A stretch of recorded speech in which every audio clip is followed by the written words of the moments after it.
हरि मिले बोरस की सैया,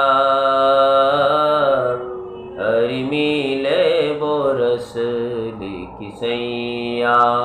भगवान स्वामीनारायण वड़ताल मध्य बैठा हो, सभा भरीने बैठा हो, बने बाजू आचार्य महाराज श्री बैठा हो, सामे संतो बैठा हो, सामे हरिभक्तो बैठा हो, देश देशना हरिभक्तों ने जયારે सभा भराઈને बैठी હોય ને ત્યારે એ દિવ્યતા, એ ભવ્યતા, એ શૌર્યતા, એમાં કોઈ શું એમના આનંદના વર્ણન કરવું, શું એમની શક્તિનું વર્ણન કરવું, શું એમની ભક્તિનું વર્ણન કરવું કે આપણે વર્ણન કરતા કરતા કરતા થાકી જઈએ વાલા ભક્તજનો। પણ જીવાત્મા એ સંગે લાગી જાય, જીવાત્મા એ પ્રયત્ને લાગી જાય અને જીવાત્માને એ મોડ ઉપર ચાલવાનો મોકો મળી જાય ને તો પરમાત્મા હાજરા હજુર છે, પરમાત્મા હાજરા હજુર છે। પણ આપણે પ્રયત્ન કરવો પડે, આપણે વહેલા જાગીને મંદિરે જવું પડે, સંતોને મળવું પડે, આચાર્ય મહારાજજીના શરણોમાં દંડવત કરવા પડે, તો એમની દ્રષ્ટિ પડે તો આપણું જીવન સફળ બની જાય, ધન્ય બની જાય, એમાં કોઈ શંકાને સ્થાન નથી વાલા ભક્તજનો। પ્રયત્ન કરવો પડે। શ્રીજી મહારાજ એમ કે તમે કે દિવસે પ્રયત્ન કરો અને મારી મૂર્તિ ન દેખાણી, તમે યત્ન કરો, 1 દી કરો, 2 દી કરો, 5 દી કરો, 5 વર્ષ કરો, 100 વર્ષ કરો, પણ મૂર્તિ દેખાય દેખાય દેખાય, કારણ કે આપણે પ્રયત્નના કામ ઉપર છીએ, એ પ્રયત્નવાળા રસ્તે છીએ, એટલા માટે આ બધી વસ્તુ આપણને મળે છે સહેલાઈથી। બાકી એમને બેઠા બેઠા વાતો કરશું તો કાંઈ નથી મળવાનું મારા મિત્રો। આપણે જમવું હોય ને તો હાથને આપણે ઊંચો કરવો પડે છે, ત્યારે આપણે મુખ સુધી આપણું અન્ન દેવતા પહોંચે છે।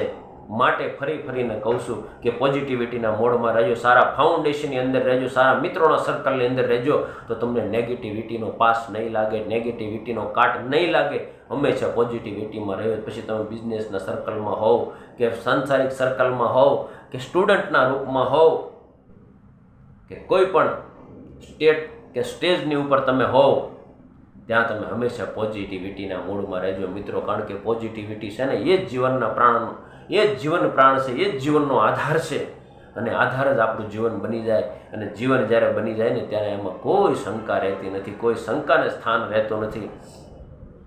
કારણ કે આ સમય અને આ વાર રે બહુ જીવનો કરવો ઉધાર રે, આ સમય અને આ વાર રે બહુ જીવનો કરવો ઉધાર રે, એવું ભગવાન સ્વામિનારાયણ વારે વાલે બોલતા હોય। શા માટે બોલતા હોય?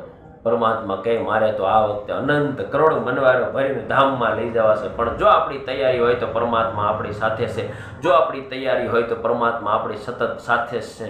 આપણું હાર્ટ કોણ ધબકાવે છે, આપણું લોહી કોણ બનાવે છે, આપણું ખાધેલું કોણ પસાવે છે, આપણને કોણ સલાવે છે, આપણને કોણ બોલાવે છે, આપણી દ્રષ્ટિમાંથી કોણ જોવે છે। આવી પોઝિટિવિટીના મોડમાં રહ્યો મિત્રો, માયા તમને ક્યાંય અડી નહીં શકે, માયા તમને ક્યાંય અડી નહીં શકે। પણ નેગેટિવિટીના મોડમાં જાઉં ને તો દુનિયામાં આપણને કોઈ એક્સેપ્ટ નહીં કરે। ખુદ પરમાત્મા કહે મેં આવું અમને દિવ્ય મનુષ્ય જીવન આપ્યું અને હજી એ ફાંફા મારે છે તો અમને ક્યાં કાળે એમની ગતિ થાય। માટે પરમાત્માની અંદર લાગી રહેવું, પોઝિટિવિટી મોડમાં રહેવું। જય સ્વામિનારાયણ।